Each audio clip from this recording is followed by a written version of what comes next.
بسم الله الرحمن الرحيم. يقول الله تعالى في كتابه الكريم: وإذا جاءك الذين يؤمنون بآياتنا فقل سلام عليكم كتب ربكم على نفسه الرحمة تمسكت بالإسلام لا بالمذاهب ولست إلى غير الكتاب بذاهبي. J'espère que vous allez bien, vous avez passé une très belle journée, alhamdulillah. Aujourd'hui, on va parler de quoi? La polygamie, incha'Allah ta'ala. Mais on fera un live là-dessus. Donc, avant cela, allez-y vous abonner sur ma page YouTube. Le lien se trouve sur ma page TikTok. Comme ça, on fera des lives là-bas. Arrivé à un certain niveau d'abonnés, on peut faire le live là-bas. Parce que les sunnites et les wahhabis, ils commencent à nous déranger. Comme ils n'ont plus de solution, je les fracasse tous les jours. Ils n'ont plus de solution. Je les descends tous les jours. Ces mécréants-là, tout ce qu'ils ont trouvé, c'est d'aller signaler, de venir 400 personnes ou 300 personnes, de venir signaler mon live. C'est vaurien là. Je ne vais pas vous rater. Aujourd'hui, on va parler de quoi? La polygamie. Vous savez, Allah n'a pas mis la polygamie comme ça par hasard. Ce n'est pas pour marier plusieurs femmes et satisfaire ses désirs sexuels. C'est une aide. Allah a mis là-bas pour aider certaines catégories de femmes. Par exemple, les femmes qui ont perdu leur mari et qui ont des enfants. Ou les orphelines, les femmes orphelines là, que les gens abusaient d'elles avant. C'est à cause de ça Allah a mis. Allah n'a pas mis, il n'a pas dit tous les hommes musulmans ou qui ils ont le droit d'épouser plusieurs femmes. Non. Allah n'a pas dit ya ayyuhallazina amanu fankihu ma taba lakum. Il n'a pas dit oh vous les croyants, mariez ce que vous voulez. Non. Il a dit quelque chose avant ce début du verset. Mais avant cela, on va aller dans Surat 4, verset 10. Allah subhanahu wa ta'ala dit là-bas: وَآتُوا الْيَتَامَ أَمْوَالَهُمْ وَلَا تَتَبَدَّلُوا الْخَبِيثَ بِالطَّيِّبِ وَلَا تَأْكُلُوا أَمْوَالَهُمْ إِلَى أَمْوَالِكُمْ إِنَّهُ كَانَ هُوبًا كَبِيرًا. Allah subhanahu wa ta'ala dit: donnez aux orphelins leurs biens et ne mélangez pas, ne remplacez pas le mal par le bien. Et ne consommez pas leur argent avec votre argent, c'est un grand, grand péché.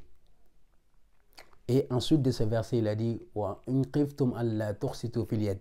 pourquoi il a dit si vous craignez de ne pas être équitable ou juste envers les orphelines, vous avez le droit. Pourquoi il a commencé par les orphelines? Parce qu'il y avait des gens qui abusaient des orphelines. Au lieu de donner leur dot réellement, ils mélangent. Il y en a qui épousent. S'il faut que le papa d'une fille est décédé, et ils vont profiter de cette femme-là en l'épousant et en trafiquant ses biens. Allah a dit: si vous craignez de ne pas être juste envers ces filles-là, Allah vous donne l'autorisation de laisser ces filles-là d'aller épouser d'autres femmes. Allah parle de ces gens-là, il ne parle pas de tous les hommes musulmans.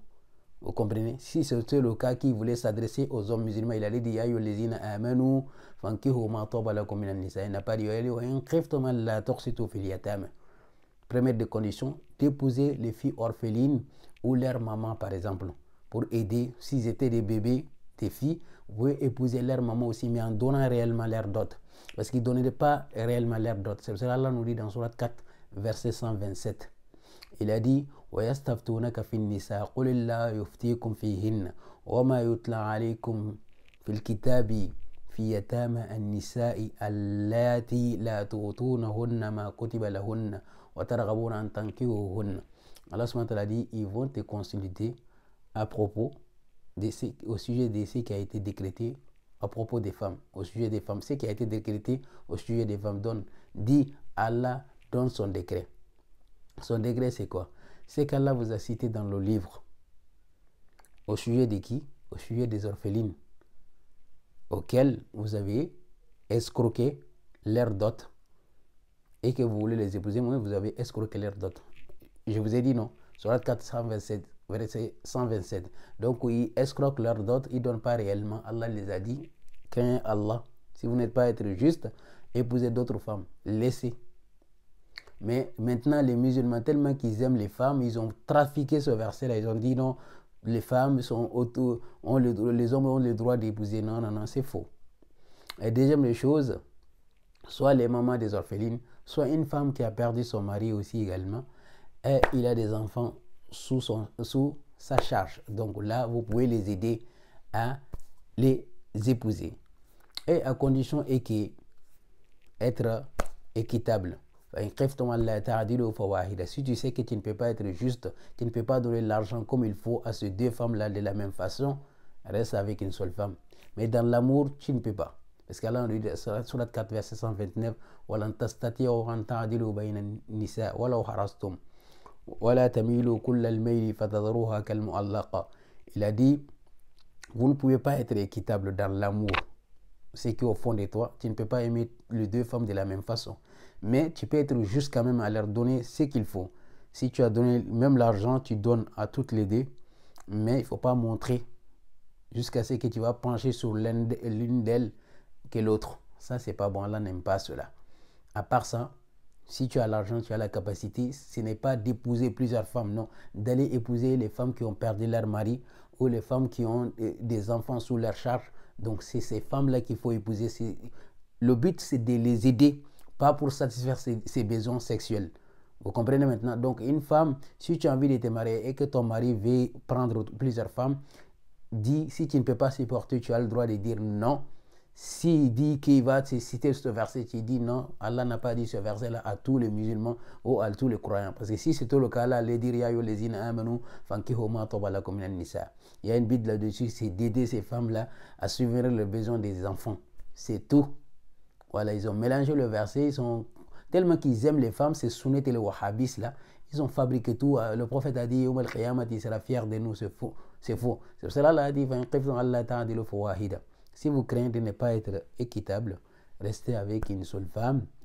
C'est meilleur pour vous, vous n'allez pas avoir des dépenses inutiles à faire et que vous ne pouvez pas supporter à la fin.